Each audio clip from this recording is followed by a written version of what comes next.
smiling faces, coming along the Scotswood Road. This ain't a bleeding races. How's it going, everybody? As you've seen from the intro, that is right, we are doing a Newcastle United career mode.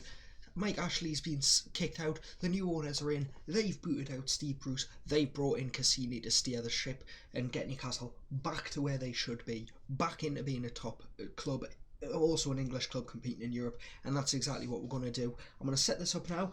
We're going to go for the first episode today. We're going to go right up until the point of the start of the first game of the season. I'll show you what we're going to be doing, what we're going to be bringing in, who we're going to be booting out.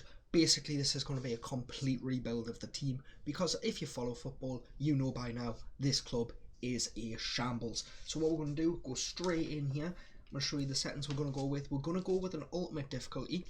And we're going to go with strict financial takeovers. Obviously, no strict transfer negotiations, no financial takeovers. We're going to do this all legit. Transfer window is going to be enabled. I'm going to do international manager offers or will come in, but if I'll take one, I'm not too sure yet. We'll have to wait and see. Obviously, we're going to go with the currency as sterling, half length 5 minutes, and of course the European competition is going to be on. Okay, so here we go. First thing we've got to get out of the way, pre-season tournament invites. We can go for the European Shield, the European International Cup, or the Champions Trophy. Now, we're going to need a lot of money at Newcastle. The transfers this season are a lot more realistic, so players cost a lot more. So we're going to go for the one that's £7 million. So straight away, we'll go straight into the notifications. Let's see what the board are saying. Not really bothered about that. Commercial targets. As you are aware, merchandising represents an important revenue of the stream for the club, blah blah blah. We've set you a goal to earn £45 million in shirts from replica kits. While this shouldn't be your deciding factor when buying players during the transfer window, we'd ask you to bear in mind that bringing in popular, high-profile players, along with ensuring good performances from our existing squad, would go a long way towards helping us achieve our commercial ambitions. Kind regards, Board of Directors. So that's an objective we can more or less easily do. Youth Academy report, we'll deal with that in a minute. Visions and expectations, let's see what they're looking at. Get 10 home games with at least 1 goal scored in home matches this season. Not too bad. Sign 1 veteran player. Interesting. No continental objectives, obviously we're not in it. Short-term objectives for domestic success is to finish in the mid-table for the Premier League and to reach round 16 of the FA Cup. Now, my objectives slightly different. I don't believe that finishing mid-table with Newcastle United is a realistic and achievable goal. I think finishing mid-table should be the minimum. I'm going to aim for Europe ideally, but I'm going to be thinking about an 8th place finish wouldn't be terrible. I know that's technically mid-table, but for me, I think that's a European challenge inside if you're finishing mid-table, if you're finishing 8th or around that area. Youth development, sign 4 players in your youth academy assigned to each of the following positions: goalkeeper, defender, midfielder, forward. Basically, they want a youth player in every position. Now, I pre-ordered FIFA, which means I do get the homegrown youth player. Now, if it's ridiculous, like he's a 74 overall, we'll probably might try not to use him in the first season. We'll see how it go. Financial objectives we already know, £45 million through shirt sales within a season. Probably not too unrealistic for us. So we'll jump straight into the Youth Academy now. Innocent Nufe from Ivory Coast, 45 overall. I think he's going to go. Hamadi, again, not good enough. Now this is our homegrown player, Arthur Seymour, 72 overall centre defensive midfielder. Well, centre mid, but can play centre defensive midfield, so he'll be getting promoted. Tom Dreesen, not good enough. Branko Stepanik, not good enough. And Guido Pellegrini, again, not good enough. So Arthur Seymour, I think there's no doubt in anybody's mind, he needs promoting straight away. Next thing we're going to do is set up the Youth Academy objectives. We've got, as I said in the intro, I did pre-order, which means I do get also a Youth Academy scout. Elliot Cunningham, full 5-star, which is something I was surprised at. We're going to send him to England for 9 months, get him to find us literally anything he can get a hold of. Now, in addition to that, I'm also going to buy a second scout. Joshua Coffey is who we've gone for. Now, I'm going to send him to... No, let's go to Wales. Let's see if he can find us some Welsh defenders. Okay, so now that the youth academy is all set up, we're going to look at the first team now. Now, when you go straight in with Newcastle, this is the formation we're rocking. Mainly because Steve Bruce is an idiot. Now, he's gone. I'm in. We're sorting it out my way. Newcastle United, as long as I'm here, will not play a 5 at the back unless there's a game where we need to go insanely defensive. So, straight away, I'm going to sort the squad out. I'll show you. When I come back, we'll see what we're rocking. Okay, so the starting 11 for Newcastle United this season's probably going to be very similar to this until players start coming in. Obviously, we've got the main man, Callum Wilson, up front. He's been killing it for us in the Premier League. Well, I say killing it by Newcastle United standards. He's been killing it. Callum Wilson will start up front in that main, sort of centre-forward role. Sitting directly behind him is going to be Miguel Almiron. For me, Almiron can play left and right, but for me, he plays through the centre. St. Maxim, we've got St. Maxim sitting on the right side of the centre attacking midfielders. On the other side, we've got Ryan Fraser. Now, Ryan Fraser doesn't play much for Newcastle United at the minute because, as I've said, Steve Bruce is an idiot. Now, in the centre defensive midfield partnerships, for now, we are rocking Isaac Hayden and John Joe Shelvey. Personally, not a big fan of John Joe Shelvey. We will probably be looking to replace him. Defensively, we're going Manquillo in right back, with Fabian Shaw and Lascelles holding down the centre back positions, and Jamal Lewis in left back. I know Lewis is getting a lot of stick at the minute, but personally for me, young, English, Northern Irish, pacey, he stays in the squad. And of course, in goal, between the sticks, the main man, Martin Dubravka. On the bench this season, we will have our number 9, Joe Linton. Potentially might look to replace him, we don't know yet. Our youth player Seymour will make the bench as well, with Matt Ritchie and Sean Longstaff. Caldalo, who has been absolutely outstanding for Newcastle this season, will make the bench. Paul Dummett and Yedlin are our backup defenders. We've got a couple of players in the reserves here. I absolutely hate it when players are like this and don't have a face. I think it's really in-game. It's lazy design from FIFA. It would not be difficult to make them look like Seymour does. They're just being lazy. So Anderson, Vilka and White will probably go. Yannick Touré, a player I'm looking to keep a hold of. I think he's got potential at Newcastle United. Andy Carroll, in his 30s. No pace. His stamina's appalling. I know he's a local lad and we potentially might keep him, but realistically, if an offer comes in, he's probably going to go. Andre Sivet's probably going to go. Lazar's probably going to go. Do not know how that man has been collecting a wage from Newcastle United for as long as he has. Jeff Hendrick, I know Newcastle signed him on a free. Personally, don't see why. Not really a great player in my opinion. Mark Gillespie will stay because he's done quite well. Matty Longstaff will stay. Kieran Clark will probably stay. Christian Atsu and Jacob Murphy most likely will be leaving. Dwight Gale potentially might be leaving as well. We're not sure yet. We'll see how things go, but I'm going to set up now who's for sale and we'll see where we're at. So this is the team at the minute. We're looking at, I'll go on to the financials straight away. We're looking at Martin Dubravka. Obviously he's not going anywhere, neither is Gillespie or Darlow, although a decision will be made regarding this man when he comes back at the end of the season, because Freddie Woodman, local lad, his dad's a goalkeeping coach, if I'm not mistaken, he still is at the club. He's a fantastic goalkeeper, doing quite well for Swansea. We're going to attempt to keep a hold of him for as long as possible. Potentially could be looking in the future to replace this man called Dubravka if Caldalo doesn't step up massively this season. Defensively, as we said, Lazar's probably going to be leaving, so we'll put him up for sale. Jamal Lewis stays. Shaw and Lascelles will be staying. Kelland Watts is an interesting player because he does quite well. I know in real life, I think Plymouth are looking to make that deal permanent, but hopefully I can keep a hold of him. Lejeune's out on loan as well, so we'll have to make a decision come the summer whether or not we keep the centre backs we've got, or depend on how Lejeune did for Deport Alvarez. We could be making a decision there. Paul Dummett for me stays. Kieran Clark goes. Right backs is difficult because we've got Emil Kraft, who hasn't exactly set the world on fire in terms of Newcastle United this season, but we do have Manquillo, who 76 overall, he's young, he's fast, and he does go up. He's most likely going to be the first choice right back, although I do like having DeAndre Yedlin in the squad. But realistically, what I'm going to probably do is loan out Kraft.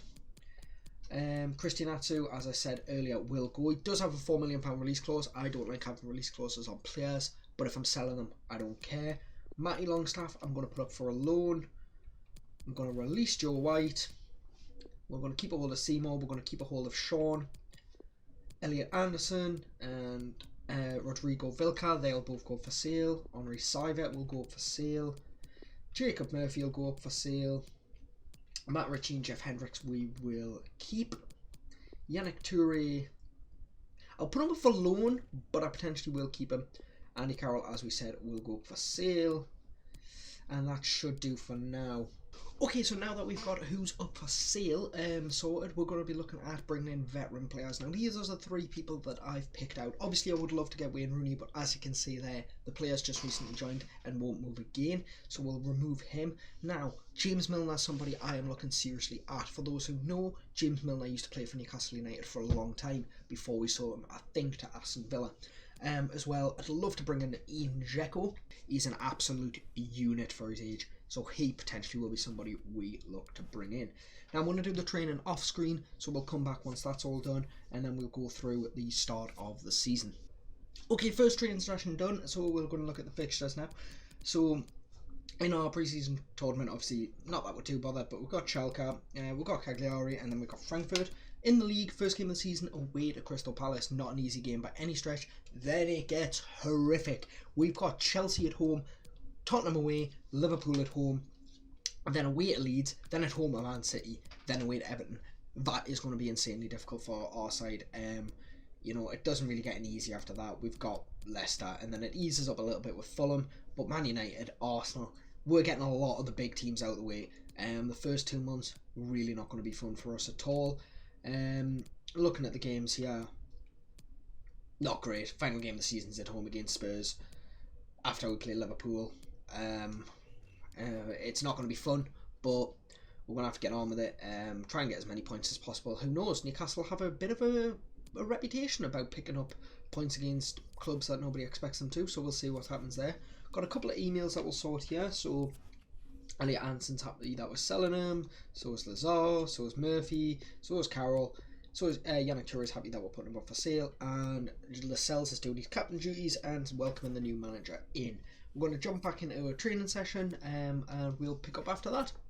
Anyway, we're going to go on to the user gameplay settings. We're going to scroll down a little bit and we're going to go look at this one, injury frequency. Now, in my opinion, in FIFA, in career modes, players don't get injured enough. You can probably go through the season with one or two players with a serious injury, so we're going to turn that up a bit to about 70. We're going to turn injury frequency up to 60 now, severity, sorry, up to 60. Reason I'm doing this is I want to have a lot this season where we are forced to rotate the squad, we are forced to bring new players in, we're forced to trial some people in positions because we've got nothing else. Now this also came in, Jamal Lascelles, Athletic Bilbao have offered us £11 million. Now Lascelles is our captain, he's young, he's English, he's a good centre-back, he's a good ambassador for the club in my opinion. Not really my choice as captain, but that's my just personal choice. So we're going to block all offers. Lascelles is not for sale this season. Moving forward now, we've got a game against Cagliari. However, we've just had an offer for Arthur Seymour, who is our youth player from Braga. He's not for sale at any price, definitely not now, and certainly not for 6.2 million. So we'll get up with the game against Cagliari. Another transfer offer now, Dwight Gale. Personally, I think this needs to be negotiated. Hertha Berlin could potentially take him. I might be open to it.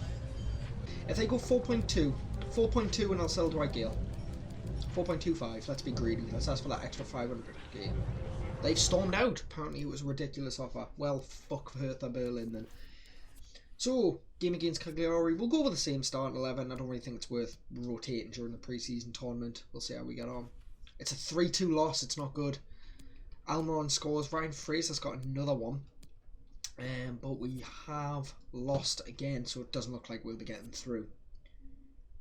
Any emails? We've got 2. One from our agent who's on about basically international offers, but we've got this one for Kraft. Now, Ajax want a loan to buy. I don't want a loan to buy him, so we'll ask Ajax if they'd be interested in just a standard one-season loan. Another training drill a day, so I'm going to go through these and I will get back to you once we have more interesting information. Okay, training drills are done. We are advancing to the game against Frankfurt. Now, FC Porto have come in for a loan for Matty Longstaff. They've asked for a loan to buy. We will do the same thing with Kraft. We'll renegotiate that. We'll ask for a 1-year loan deal, no option. And let's see what happens when we get Frankfurt. Ajax have accepted they will take Kraft on loan permanently for 1 season. Ooh, Lille have come in for Matt Ritchie. Let's negotiate this, see if we can get a canny bit of money for him, because at the end of the day we are going to need a lot of funds. Alright, will they go for 11? What do you reckon? Do you think they'll go for 11 mil? They will! £11 million. Lille have said yes to that, so Matt Ritchie could potentially be looking to leave the club. It is in his hands now. Quick send the game against Frankfurt, same squad as we've been using all tournament, and it's another loss. We're not off to a great start. 3 losses, 3 goals scored. Not great. So, final scout reports have come in for James Milner. We've got £1 million from that, and the board's not too happy, but they're not too bothered about the pre-season tournament. Let's have a look. Let's go in for Milner first. Given Liverpool's team and the quality of players Liverpool normally bring in, I don't imagine Milner getting much game time there. We will be generous and we'll offer them 7 million. See, so Liverpool are interested, but they want DeAndre Yedlin and 4.3 million. Now, given we just loaned out Kraft, I'm going to say no. But I will counter that and stick firm on 7 million, see what they think. 7.2. I'll take a 7.2 million for James Milner. That's absolutely fine. Let's get straight into the contract talks and bring James Milner back to Newcastle United. 56 grand a week's a lot of money, but I will pay it. So James Milner has signed. And that completes the board objective about signing a veteran. So Milner will go straight in the first team. Team looks like that now. We've got Milner with Isaac Hayden, with Almiron ahead of him, Callum Wilson, and basically exactly as it was. Now I will be looking also potentially bringing in some new players. Maybe in the January transfer window though. We'll see how we get on with this squad for now. Milner will be the only signing we bring in. Let's have a look, see what number he got given. The number 25. I'll leave Milner as the number 25. That's okay with me. So let's advance forward. FC Porto have said yes, they will take Matty on just a normal loan. So we will do that. And then we will do another training drill and I'll come back once that's done.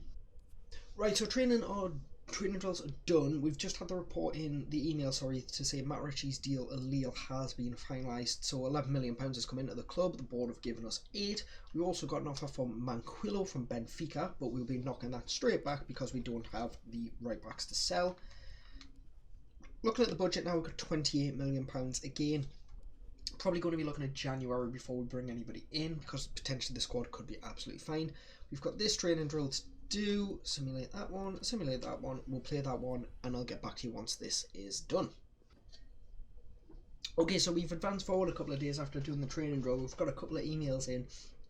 It's just been confirmed Barcelona have offered £8 million for Dzeko, which probably means there's no chance we can get him. Kraft's had a loan offer has been accepted, so he's gone to Ajax already. And we've just had this in. Monaco have offered us £9 million for Joe Linton. I'm going to reject it mainly because I don't want to sell Joe Linton. If it was a loan deal, potentially would look at it. But as of now, we'll not.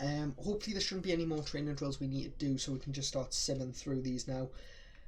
Matty Longstaff's gone on loan to Porto, and Southampton have offered us money for Yedlin again. I'm going to reject it for now.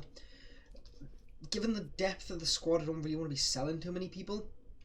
And we've got one training drill to do. I'll quickly do that off screen, but I doubt we'll be bringing in any more players. I don't think we'll sell any more unless a ridiculous offer comes through. I think that's probably the safest way to go. Okay, so training's done. Kieran Clark has just been sold. We've had a transfer offer from Matty Longstaff from Wolfsburg, for Sean Longstaff, so I'm going to reject that. I don't think we'd sell Sean, not yet. Potentially in the future we might, if we get better players in. For example, Seymour could potentially overtake him, but as of now, no. A loan offer for Yannick Toure. If it's just a 1 year loan, no option to buy, then yeah, that's fine. A couple of training drills to do again, so I'll catch back to you after this. But like I've said, no more signings probably coming in this window. Okay, so that's all the training done for now. The team that's coming for Yannick Toure have said they're happy to take him just on a 1 year loan, so we'll get that sorted. Training drills again, no more that we need to do. We're moving into the first month, so we've got our scout reports back. don't need to do any of those training drills. So let's have a look, see what the monthly scout reports have brought in. We'll go with Joe Coffey's first, who's in Wales, I believe. So Lee Allen, not very good. Tony Edwards, not very good. Tom Collin, not very good. Oh, Kai Demery, he looks decent. We'll sign him at the academy. Nathan Young, he looks alright. Lee Broddick, he's let us down. So let's see what Cunningham's brought us. Doesn't look like anything of much. Hugh Lambert's not very good. Lee Hoggs, not very good. Blake Bourne, not very good. Thomas Smith, not very good. So we got one player, who is Nathan. Oh no, sorry, we've got two. Tell a lie. We've got Kai Demery, a left or right back, very good. Let's set a development plan for him as a inverted right back, wing back. Nathan Young, 57 overall, not too bad. Let's set him as a anchor man. He'll sit in the middle.